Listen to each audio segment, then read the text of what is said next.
introducing our speaker, I'll just say a couple of words about the Oxford Energy Network. So my name is Tina Fawcett. I'm the academic coordinator of the network. And this is Karen, who's the convener of the network. Oh, did I? Well, I can't remember. Anyway, it doesn't matter. We're both involved in running the network. That's the important thing. And we have weekly seminars here, except for next week. So next week, it's actually the Oxford Networks for the Environment annual lecture. So this is all the different networks. So it's the energy network, the climate network, the food network, the biodiversity network, etc., all coming together to have one annual lecture. And that is going to be in the Life and Mind building, so the new building down there, by Professor Gideon Henderson from Earth Sciences, and his title is Carbon Dioxide Removal is the Science and Policy Keeping Up with the Market. So he's recently returned from a senior role in sort of science, policy advice and government, and that's what he will be talking about. So there'll be no seminar here next week. It's in the Life and Mind building. I think there's a reception and so on after that. So look for it online if you want to sign up. That would be great.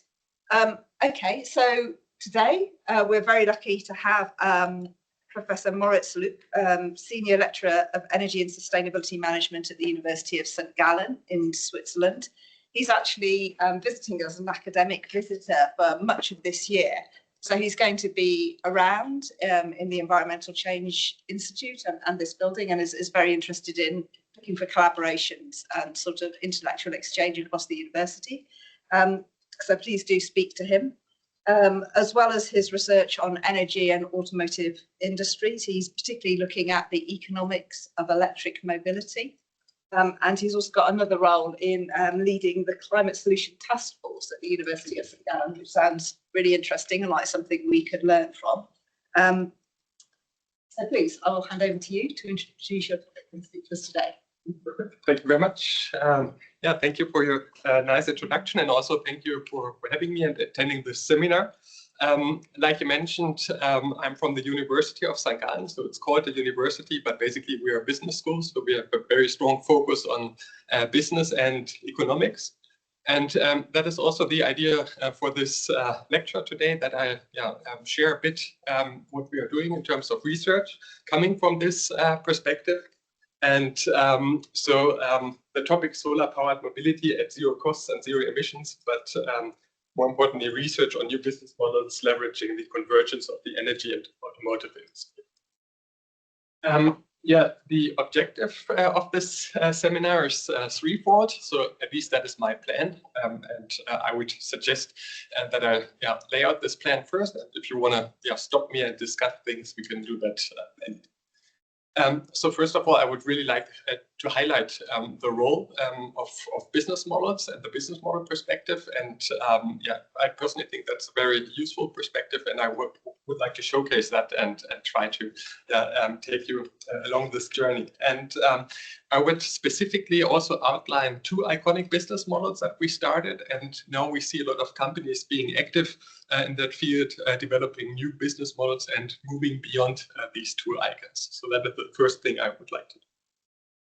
Then I would like to share some of recent research projects a bit more in detail. So one looks at the efficiency of car dealerships. I will explain that later on. And the other looks at managing large e-mobility fleets, so corporate fleets. And there was also mentioned my third objective is sharing some of the learnings, but also signal to you openness for collaboration. So I would be very interested in teaming up and discussing potential and future research. Because I think that is also a great opportunity to do that. The agenda is straightforward. I would like to start with the role of business models in that field. And there's a little disclaimer, and you saw that also on the title page. And because this first part, that is, I'm going to report from a paper that me and my co-authors have developed within the last months. And I would also be happy to share this paper later on, but that was really an act of collaboration, like all of the research is teamwork. When I start, and what we think from a business perspective is, if you go back, I mean, and look at the last century, then for most of the time, energy and mobility were two distinct industries. So people bought cars most of the time, and in order to go from A to B, they turned to energy companies and bought gasoline oil from the energy companies to fuel their cars. And what we see right now, and I think that's the interesting thing, that those industry boundaries are being redrawn today. So very much with the electric vehicles, we see all of a sudden that the traditional differentiation of those two industries isn't accurate anymore, but that there are maybe new industries are emerging, or at least new boundaries. So we have on the energy side developments in regard to the charging of electric vehicles, but we also have on the automotive side a lot of topics dealing with energy-related things, which is quite new to the automotive industry. And for instance, at the University of St. Gallen, like you do that here as well, we have a lot of executive education. So a lot of people from companies, especially from the German-speaking parts of Europe, but also from other parts, would come to St. Gallen and would come for executive education. So managers from the energy industry and managers from the automotive industry. And we are happy to host them and discuss with them some of the challenges. And it's quite interesting and striking that, for instance, for the, let's say, mobility managers, I mean, that's really something new to be able to learn about the energy side of things and to use that for their daily business, and the other way around as well.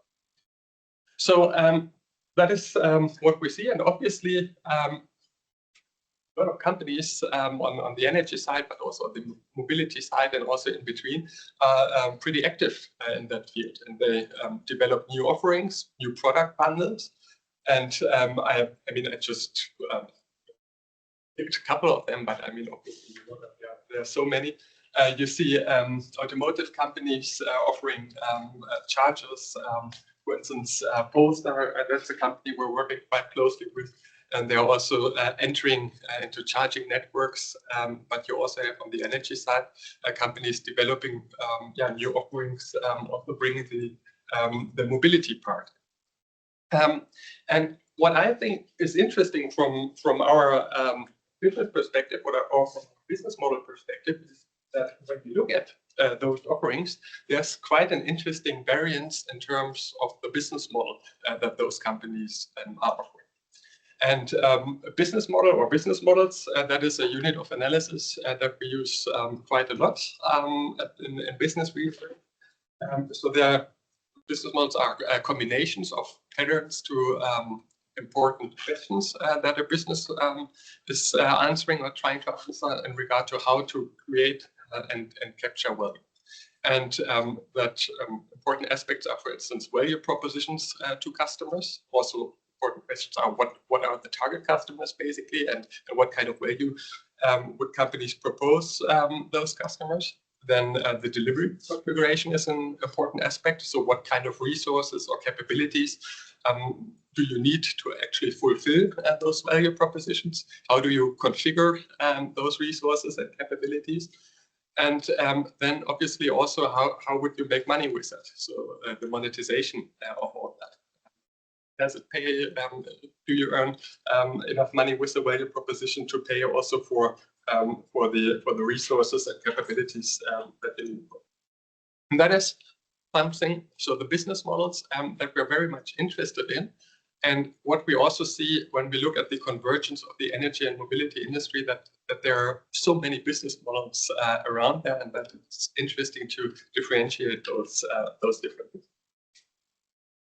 And I mean, we did this work and started to look at those business models and try to come up with a classification and be a bit more specific about what important questions companies would answer.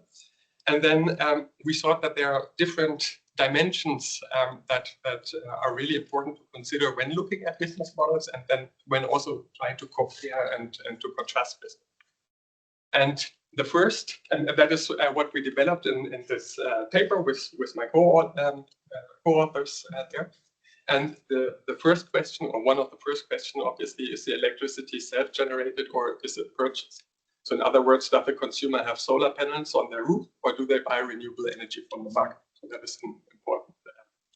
Then also, where does the charging take place? So is it at home? We spoke about that at the level of the private home, or is it on the road, or is it eventually also at work? So I think that is also very important to consider and to differentiate business models according to the charging location.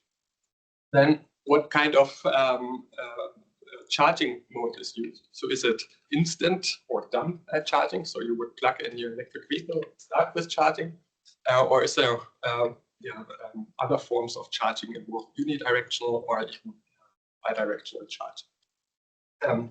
How is the charging process controlled? So we see a lot of interesting variants in regard to that.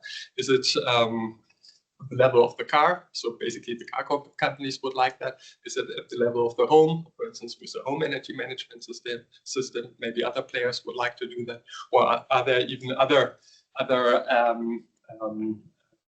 modes of control for the charging?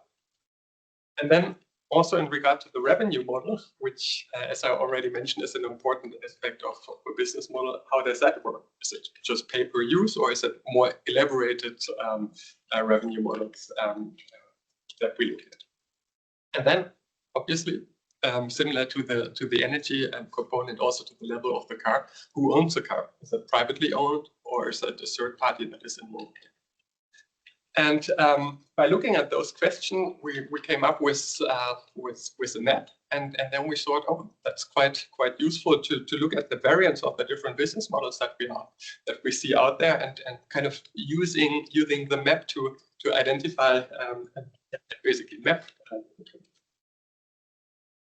And if you recall that, I mentioned at the beginning that I'm talking about two iconic business models, and that were business models for us. They were iconic because we saw them quite early on already, and there was, let's say, basically the first business models that we encountered a couple of years ago.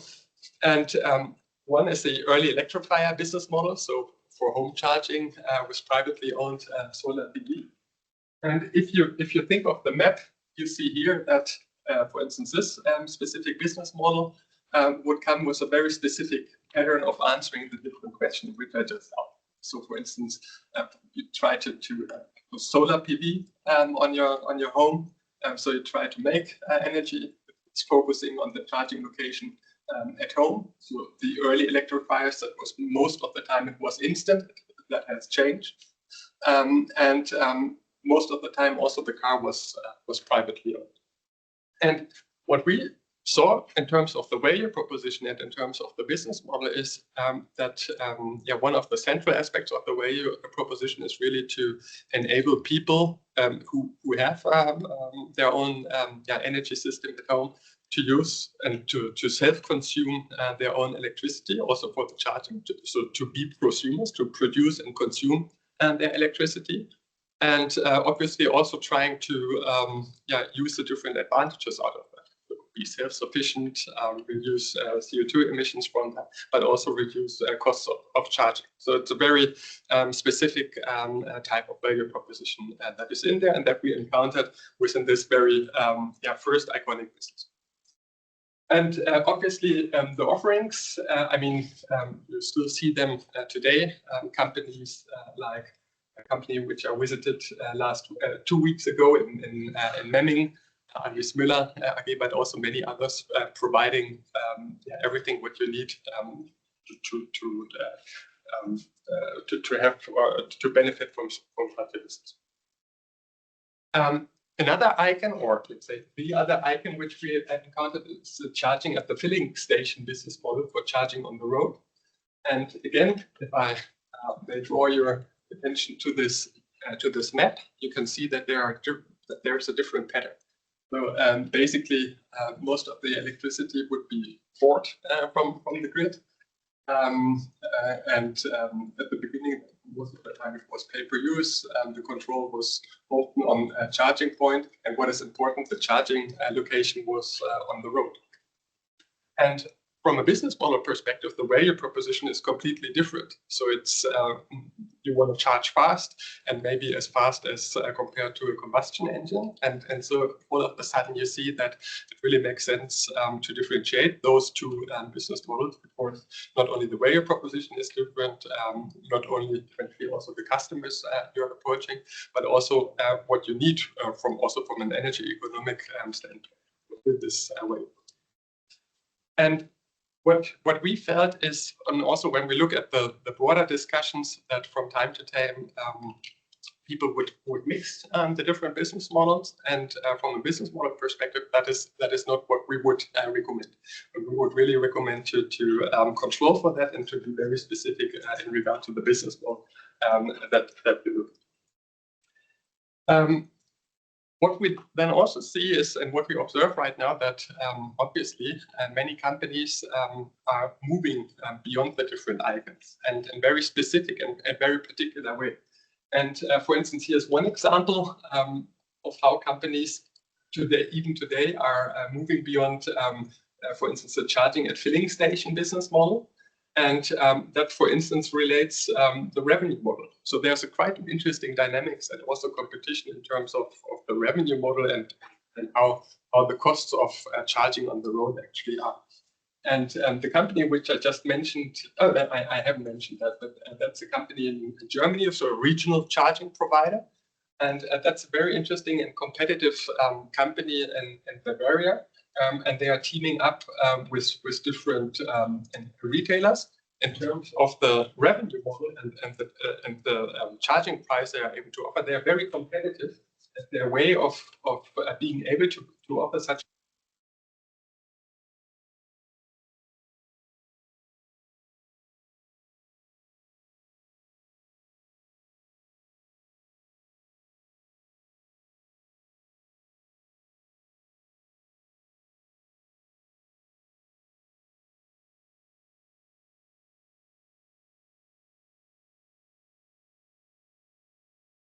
Maybe I just continue. Yeah.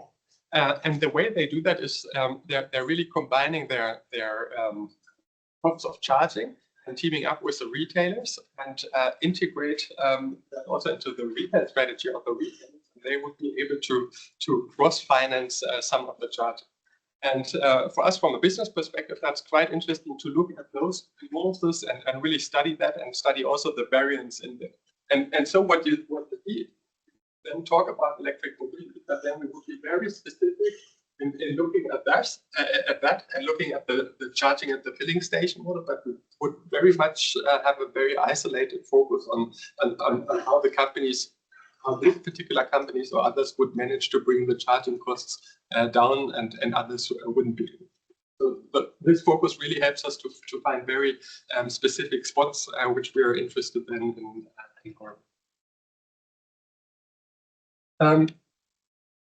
so that works also with the other icon, but that also works obviously with novel business models. For instance, one that you all are very familiar with, because of the interesting things Octopus Energy is doing, is the smart charging business model. But you see, for instance, here that also the pattern is completely different if you compare that to the iconic patterns that we.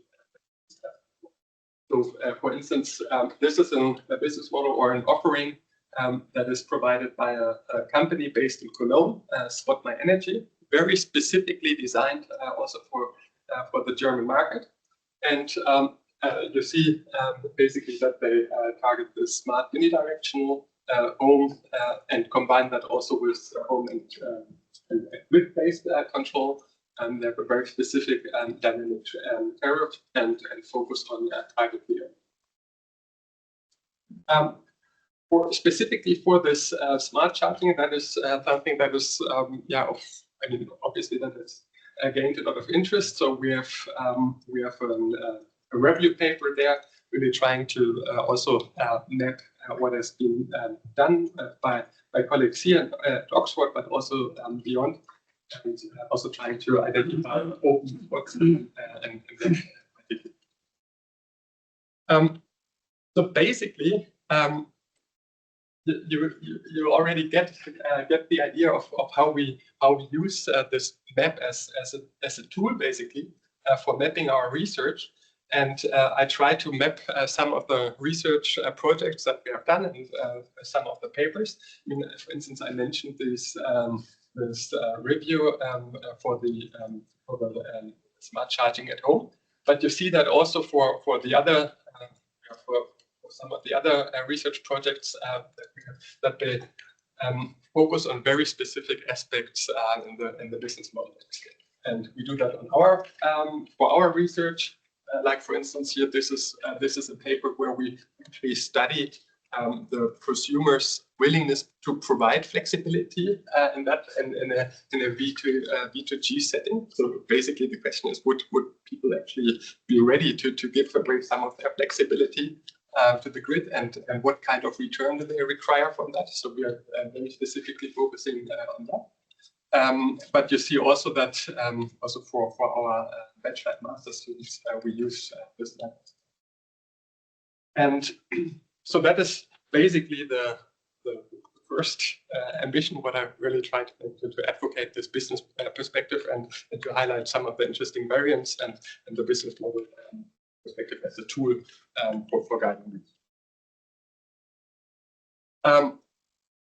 If that would be okay for you, I would then move on to share two of the research projects. So the first, efficiency of the EV sales process at car dealerships. And here, basically, the starting point was this business model and also offerings, the one of Spot My Energy, which I just mentioned. And what we see from a research perspective is that there's a lot of value in those business models, in those offerings. However, what is interesting to us is that when we have this business perspective or this business model perspective, we also ask ourselves, how does the delivery work? So how does it actually work that we bring those offerings, those business models to the consumers out there that they would be ready to use? And what we found is that providing information about the benefits of smart charging, this is quite challenging to provide those information on the point of sale at car dealerships, because you would need to know a lot about, for instance, spot market prices and dynamics, eventually also different grid charges and all of that. And so really communicating that at the point of sale, that is quite a challenge. And so for us, the starting point there is, how can that actually be done? So are there different ways of presenting this kind of information at the point of sale? Is maybe one way of presenting this information more efficient than the others, and that is something that we are very interested in. So that is the delivery configuration, and then also the delivery of. And what is on top of that, it's not only complicated to communicate that at the point of sale, but what is also interesting, you all of a sudden start to study then also the sales process and how that works. And what we saw from earlier studies is that many cars and EVs are actually also still sold at car dealerships. So that is quite consistent all of the work. So some of the people would buy their cars online, but most of them would still go to a car dealership and speak to salespersons there at the car dealership. And so that is one. And then the other thing is there's a very interesting study which studies the preference of salespersons at car dealerships in Germany, asking, do you like electric vehicles and would you support that, yes or no? Basically the deal. And what you see here, the interesting thing is that some parts of the dealers would actually support that. So that is the blue one, 56% are more or less in favor of electric vehicles. But there's a considerable part of the salesperson that is not very supportive in regard to electric vehicles. And for us, that was an interesting thing to really, to see that and then to see, okay, well, maybe we have a challenge here in terms of the sales process and bringing, for instance, the advantages of smart charging and electric vehicles to the market. And what we then did is come up with a study where we went to car dealerships and basically also spoke with car dealers and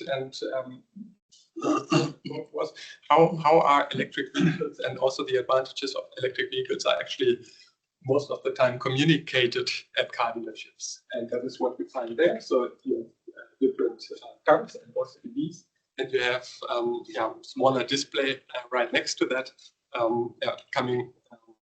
providing this information.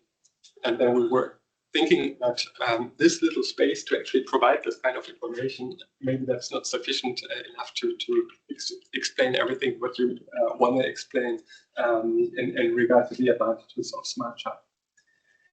And then we started and developed an idea for alternative ways of explaining that, and trying to be a bit more holistic and also bring the different advantages like the cost advantage, but also the CO2 advantage, and also the linkages to the electricity system at home at the level or to the car dealership, and really trying to work on that and making that more instantly understandable. So that was what we developed first, and then we thought, okay, that is something we would be interested in testing how that works and actually that is what we can do with our acceptance studies, and that is a bit of data and a sample here. And what you see here and the reading here, if you would switch, and we did an experimental study there, if you would switch the presentation of EVs at the car dealership from this kind of presentation to this kind of presentation, we see in different dimensions changes in regard what the customers would report. So for instance, the importance of electric vehicles for the home energy system. You see that from a prosumer display, so that is this one, people would see the importance more clearly or higher compared to a regular display. And for us, obviously, in the types of acceptance studies that we do, there was a very interesting thing, because we all of a sudden can see that this has an impact also in the perception and then in the readiness of consumers to digest some of the advantages of electric vehicles. And what we also saw, it's not only in regard to the importance of EVs for the home energy systems, but also in regard to the importance of EVs for climate change and also readiness to buy EVs. There are also, and obviously that is, if we look at car dealerships as companies, there are also important values that the car dealerships gain from that, other than selling more electric vehicles. So people would perceive those dealerships that would have this more holistic presentation as being more sustainable, more modern, and also in parts more compact. And basically for us, so I'm jumping over that, but for us that was really the starting point to look more into that. And we are now, and that is, let's say, a bit ongoing, but so that is one aspect of our or of my research, then also exploring, okay, what kind of, how can you improve that, and what are the values for different elements of this kind of prosumer display. So we're really looking very much into the details of what kind of information to provide, how to provide that, how to also contextualize that and try to do that in order to improve the efficiency of the delivery configuration and of the sales process for electric vehicles at car dealers.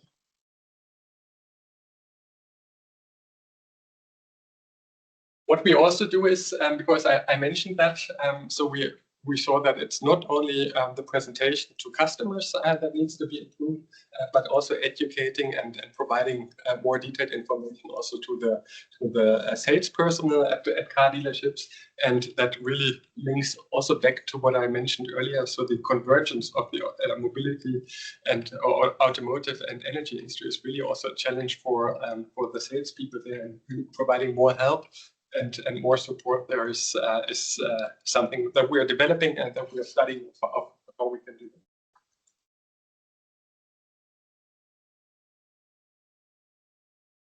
that. Go on for the next. Yeah.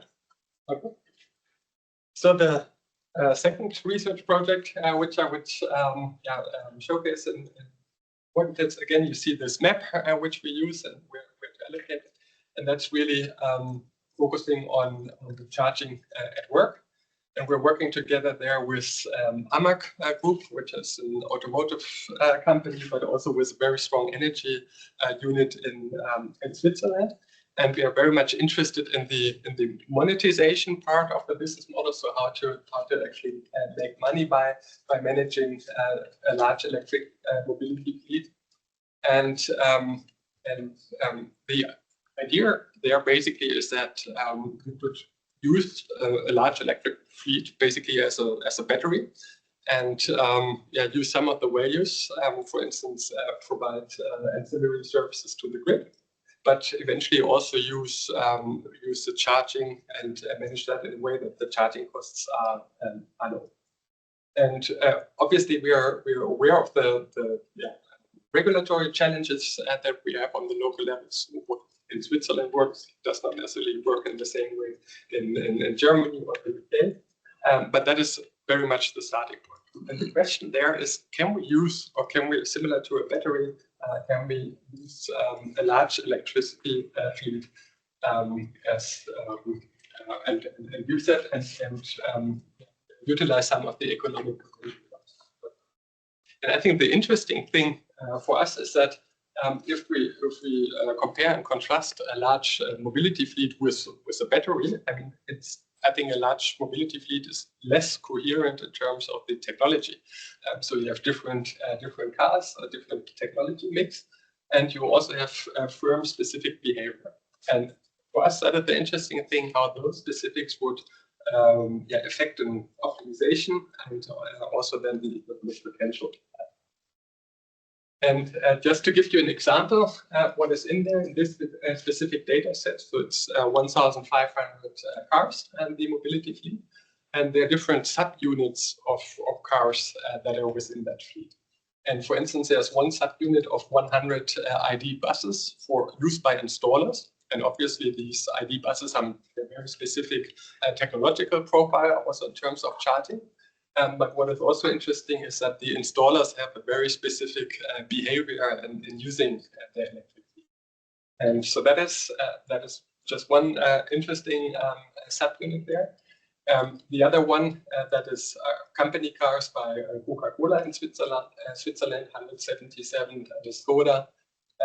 And again here, also the technology is different, but also the behavior is different. So the salespeople on the road, and we are very much interested how those behavioral specifics really would affect the overall optimization. And what we are fortunate about is that we have very good data from the AMAG Energy and Mobility Unit. But you can also see some of the challenges that we encounter in the data, and that is really very much what we are interested when studying also business models in the field, is how do the, let's say, stylized assumption actually work. And you see, for instance, the spot market induced charging doesn't really work all the time. So basically green and red says it works, but you also see a lot of yellow that doesn't work, and that really makes an impact also in terms of the revenue model. And if we look at the potential for utilizing the flexibility of the fleet also for ancillary services, you see that we can model it quite well. But if we see the actual provision of reserve, you see that there are also interesting struggles in the field as well. And that is for us very important to consider that and to study that and to see how that really affects the monetization and the economic value of potential. Next steps here for this research project. So we are about to clean the data,